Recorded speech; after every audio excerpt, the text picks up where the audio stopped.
তোমরা কি মুসলমান হয়ে মরতে চাও? একটা পরামর্শ দিবে, শুনবে? দেখো, আমার এখনো দাড়ি পাকে নাই, আমার জুব্বও বেশি ঢিলে ঢালা না, যেহেতু আমি চিকন চাকন মানুষ, বেশি ঢোলা ঢালা জিব্বা পড়তে হয় নাই। আমার বয়সটাও খুব বেশি, তবে মরার বয়স হয়ে গেছে আলহামদুলিল্লাহ। যেদিন যে জন্ম নেই ওই দিন তার মরার বয়স হয়ে গেছে। মানে যে বাচ্চা এই মাত্র ভূমিষ্ঠ হলো জীবিত, তার মরার বয়স হয়ে গেছে, বুঝছে না? বুঝে নাই? সেই হিসেবে আমারও মরার বয়স হয়ে গেছে, কম হয়নি বয়স। তবে একেবারে মুরব্বী বয়স এখনো হয়নি, হয়েছে? যদি কেউ তোমাদেরকে বলে তোমরা শুধু শুক্রবারের নামাজ আদায় করে মুসলিম হয়ে আল্লাহর সামনে দাঁড়ানোর পরে আল্লাহ এটা গ্রহণ করবে, সে তোমাকে ভুল শিক্ষা দিছে।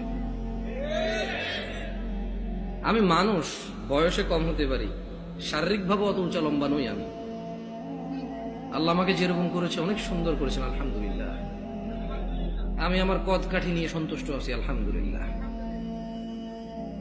ও নয়াপাড়ার মানুষ, মহিলা এবং পুরুষ, এই পৃথিবীর সকল মুহাদ্দিস, মুফাসসির, মুআল্লিম, হাকিম, আল্লামা, হাজি, মুন্সি, গাজী, হুজুর, শায়খ, সব যদি এক জায়গায় করো আর যদি ফতোয়া নাও শুধু জুমা পড়ে মুসলিম, ওই ফতোয়া ভুল।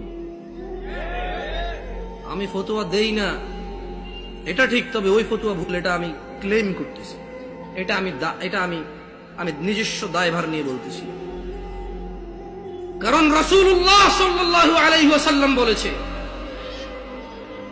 নিশ্চয় কুফরি এবং শিরকি আর ঈমানের মধ্যে পার্থক্য হচ্ছে নামাজ।